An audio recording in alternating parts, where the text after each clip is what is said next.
اللهم صل وسلم وبارك على محمد وعلى آله وصحبه وسلم. ازيكم عاملين ايه؟ يا رب تكونوا بخير وبصحة وبسعادة.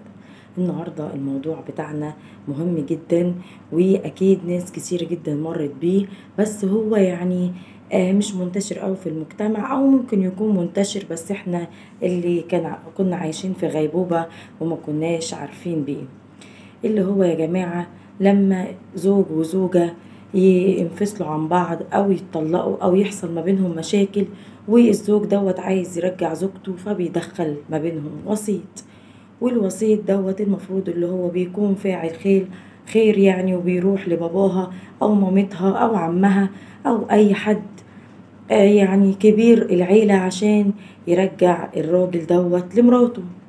بيقوم بقى الصاحب الشرير المفروض اللي هو صاحب عمره يقعد يلف ويحوم حوالين مراته عشان يخليها تنفصل عن زوجها، ويقوم متجوزها هو.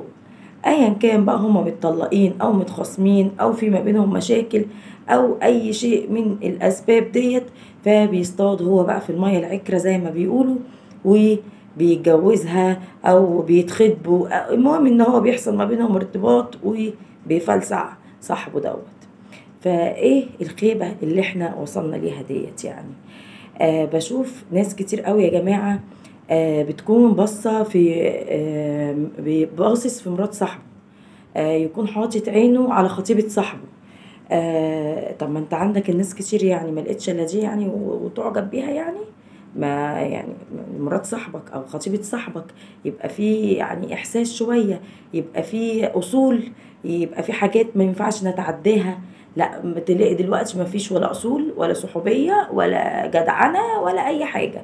حتى لو هم يعني ممكن تكون كانت مخطوبة ليه وسابوا بعض، يقوم هو داخل وراشق ومكمل الخطبة عليها وكأن شيء لم يكن. وفي الحقيقة بستغرب اكتر يعني من غدر الصحاب بالبنت ذات نفسها. انت ازاي تقبلي على نفسك تتجوزي يعني صاحب جوزك او صاحب خطيبك؟ بلاقي الفكرة مش راكبة معايا. هي ممكن تكون بالنسبة لكم انتوا عادي وتقول ما خلاص، ما طالما جوزها سابها، ما كل واحد حر. فين يا جماعة الأصول؟ فين الجدعنة؟ فين الرجولة بين الصحاب؟ فين ان انا كنت مأمنك على بيتي وعلى عيالي وعلى خطيبتي مثلا، ولا اي حاجة؟ فين كل ده؟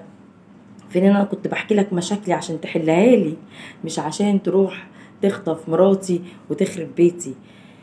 فالموضوع ده حصل قدامي مع ناس كتير جدا، حتى في المخطوبين يروح عشان مثلا يحل الموضوع ويرجع الخطبة لبعض، تلاقي الراجل خد خطيبته وخلاص كده وكأني شيء لم يكن، او التاني راح عشان يحل الموضوع فقعد يوقع ما بينهم او يقول له كلام ويرسل لها كلام لغاية ما الدنيا باظت، وتقوم انت خاطف الليلة من صاحبك.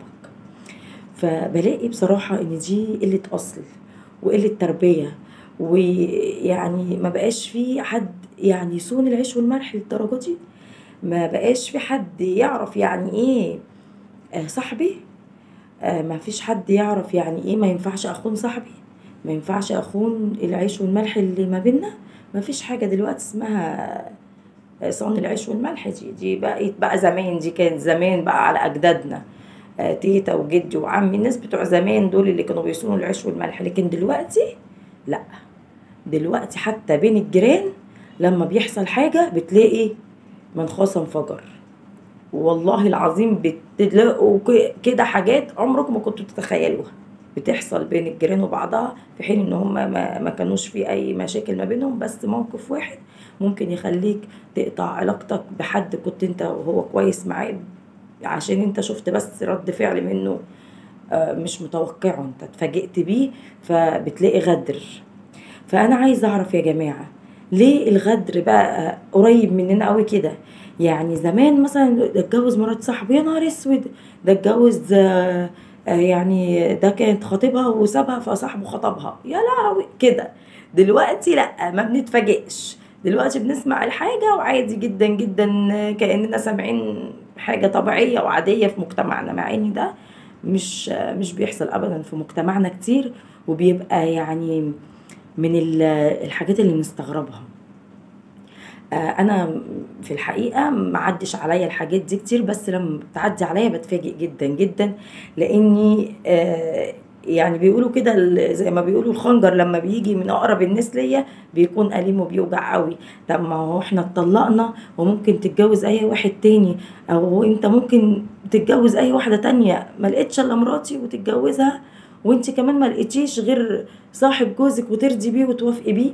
بيبقى هنا يا جماعه في عند، يا اما هي بتعند طليقها دوت وبتبقى عايزه تعرفه انا خدت صاحبك وسبتك كده تولع بنارك، او الراجل برضو صاحبه بيبقى عايز ينتقم منه فبيقول له انا خدتها وخليك انت بقى بغلك برضو.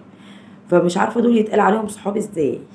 المفروض الصحاب دي حاجه كانت كبيره قوي زمان، عشرة وصحوبية وجدعنة ومودة ورحمة، ويروح بيته وياكل عند أمه وهو ياكل عند أمه التانية، وفي مودة وحب وصداقة وإحساس بالغير وإحساس بالآخرين.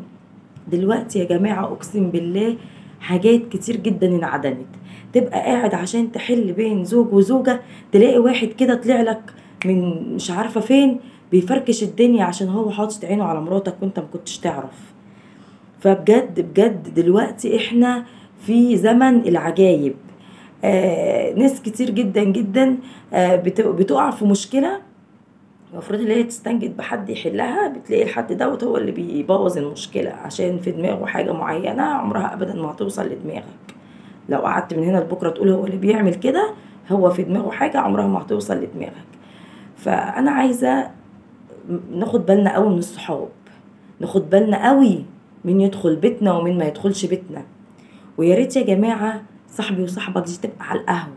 يا ريت يا جماعه مفيش راجل محترم يدخل راجل ايا كان هو مين، ان شاء الله انتيمه وتوامه وصاحب عمره، مينفعش ابدا تدخله على بيتك وعلى اهل بيتك وعلى مراتك، ويشوف مراتك ويشوف تفاصيلك في بيتك وعينه تقع على مراتك ويعجب بيها، ولما تنفصله هو اللي يخترع الحوار عشان لما يصدق وياخد مراتك عشان انت دخلته بيتك وخليته يشوف مراتك ويعجب بيها وينظر اليها نظرة ما بقى الله اعلم بنيته.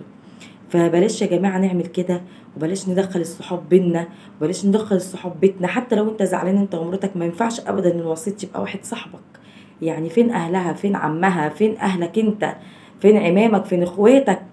مينفعش ابدا الصحاب يخشوا في المواضيع الحساسة اللي زي ديت ومنلومش غير نفسينا. لو دخلنا صحاب وخلعوا كده من الحكاية ودخلوا هما، ما تلومش غير نفسك عشان انت اللي دخلته.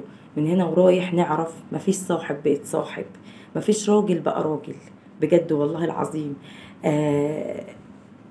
مراتك جوهرتك تحطها في صندوق وتقفل عليها، ما تخليش ابدا صاحب يشوفها، ما تخليش ابدا صاحب يدخل بيتك ومراتك تقدم له الاكل وتقعد وتهزر وتتكلم معاه وهو يعجب بشخصيتها ويعجب بيها، علشان انت يا عيني يا حرام بتثق في صاحبك دوت. وعمرك ابدا ما تتخيل اللي هو يبص لمراتك بصه كده ولا كده، لا ابدا والله. اللي انت بتبقى واثق فيه ده هو دوت بالذات اللي بيديك على قفاك، اقسم بالله. اللي انت بتبقى خايف منه وتقول مش هدخله بيتي، ممكن دوت يعني حتى برضك ما تدخلهوش، بس هو ممكن ده ما يكونش اصلا حاطط بيتك ولا مراتك في دماغه. بس اللي انت بتبقى واثق فيه قوي وبتدخله قوي في كل تفاصيلك قوي، ده هو ده اللي بيعجب بمراتك عشان انت بتحكي له كل حاجه عنها. خناقه بتحكيها، حاجه حلوه بتحكيها، عملت لك مفاجاه بتحكيها، جابت لك برفن بتحكيها، خرجتوا بتحكيها، انت بتحببه في مراتك.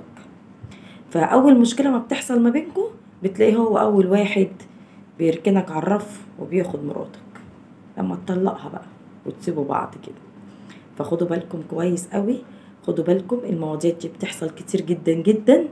والفيديو ده مهم جدا والله يا جماعه، وتاخدوه بعين الاعتبار وما تقولوش لا لا لا ده ما فيش كده. مفيش حد هيتجوز حد يعني كان صاحب مراته، او حد هيتجوز حد كان كل يوم بيخش بيته وياكل معاه وفي طبق واحد.